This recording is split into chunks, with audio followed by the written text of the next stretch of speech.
चलिए इस सम को सॉल्व करते हैं।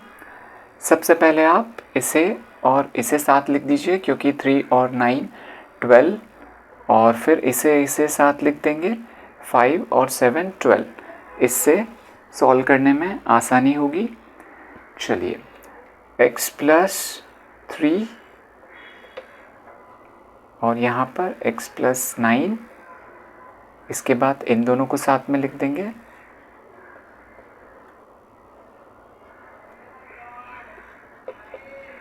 Is equal to 9। अब हम इन दोनों को एक्सपांड कर देंगे और इन दोनों को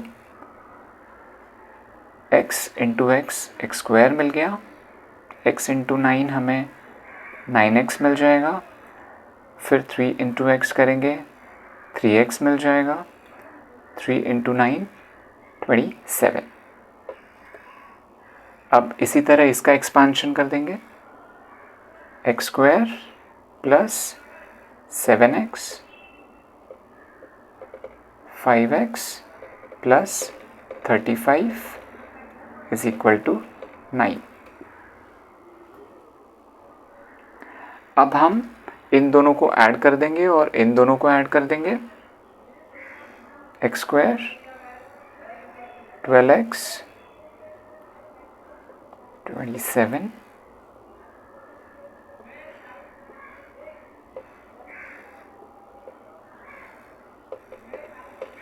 35 इज इक्वल टू 9।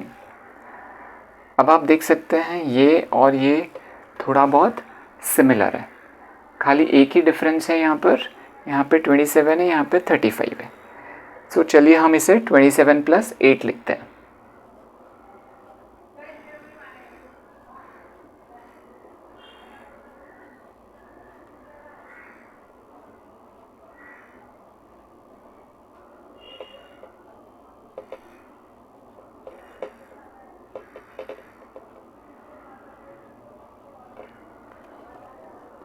अब आप देख सकते हैं दोनों जगह पर हमें सेम ये वैल्यू है, इसे हम सब्स्टिट्यूट कर देंगे।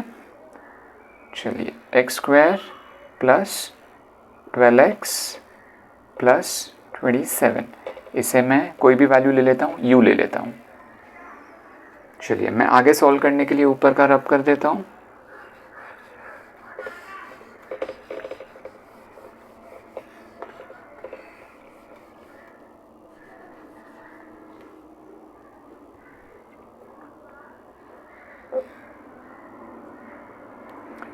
अब यही वैल्यू यहाँ पे सब्स्टिट्यूट कर दीजिए u, और इसके बाद ये पूरा भी u हो जाएगा, प्लस 8 इक्वल टू 9।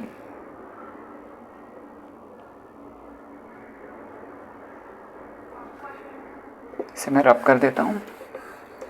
चलिए इसे सॉल्व करते हैं। u square plus 8u is equal to 9, ये हमें मिल जाएगा u square plus 8u minus 9 is equal to 0। Middle term splitting कर देंगे, इससे हमें u square plus 9u minus u minus 9 equal to 0 मिल जाएगा। अब हम कॉमन ले लेंगे, u कॉमन लिया, u प्लस 9, यहाँ पे माइनस 1 कॉमन है, u plus 9 is equal to 0। अब u प्लस 9 कॉमन है दोनों जगह, बाहर ले लेंगे, और ये u माइनस 1 इक्वल टू 0। अब इसे अलग अलग लिख देंगे, u प्लस 9 इक्वल टू 0 और एक और value u minus 1 equal to 0। आप देख सकते हैं हमें दो वैल्यूज़ मिल जाएगी। ये ऊपर का रब कर देता हूँ मैं।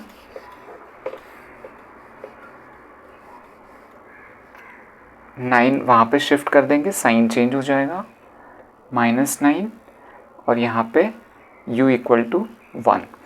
आपने देखा हमें दो वैल्यूज़ मिल गई।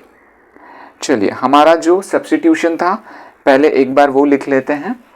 सो हमने क्या सब्स्टिट्यूट किया था, x square plus 12x plus 27 is equal to u, ये हमने सब्स्टिट्यूट किया था। अब ये दो वैल्यूज़ हम यहाँ पे सब्स्टिट्यूट कर देंगे। सो देखिए हमें क्या मिलता है, ये वाला सब्स्टिट्यूट करते हैं, plus 12x plus 27 is equal to -9, ये एक साइड में लिख लेते हैं और दूसरा हमें x² plus 12x plus 27 equal to 1। इसे सॉल्व करेंगे, ये लेफ़्ट साइड में शिफ्ट कर दीजिए, x² plus 12x plus 27 plus 9 equal to 0। So ये हमें मिल गया x² plus 12x plus 36 equal to 0। अब आप देख सकते हैं ये x प्लस 6 का होल स्क्वायर है, सो वो सब्स्टिट्यूट कर देंगे, x plus 6 the whole square equal to 0। चलिए मैं ये रब करके ऊपर लिखता हूँ,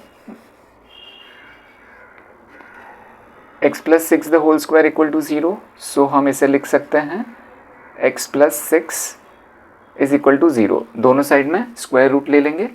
सो x की वैल्यू यहाँ पे आ जाएगी -6, एक वैल्यू हमें मिल गई। चलिए इस साइड का सॉल्व करते हैं। अब इसे मैं ये साइड में लिख देता हूँ, x² plus 12x plus 27 equal to 1 को लेफ्ट साइड में ले लेंगे, सो ये 26 हो जाएगा इक्वल टू 0। अब आप देख सकते हैं यहाँ पे मिडल टर्म स्प्लिटिंग से तो हम कर नहीं पाएंगे, क्योंकि दो टर्म जिसे मल्टीप्लाई करते हैं 26 और ऐड सब्ट्रैक्ट करने पे 12 नहीं हो पाएगा। सो हम दूसरा फॉर्मूला यूज़ करेंगे, x के रूट वाला, ये फॉर्मूला आपको पता रहेगा,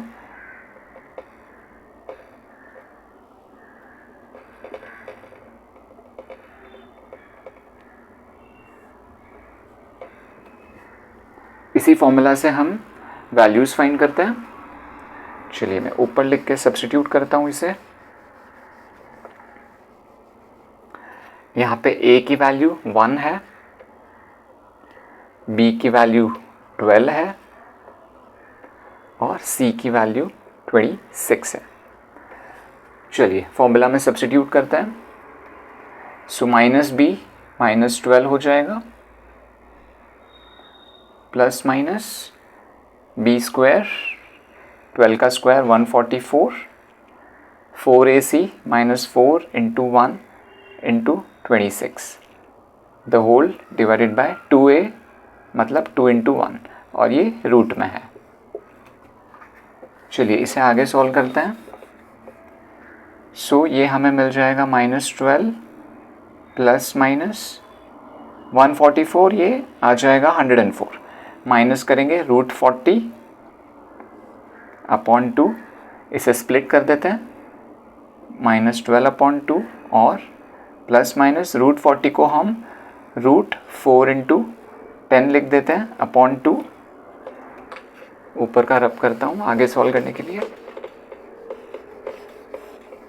सो इससे हमें -6 मिल जाएगा और यहाँ पर हमें √4 बाहर ले लेंगे तो 2 आ जाएगा, √10 अपॉन 2, ये 2 और ये 2 कट हो जाएगा। सो हमें फाइनल वैल्यूज़ मिल जाएगी x की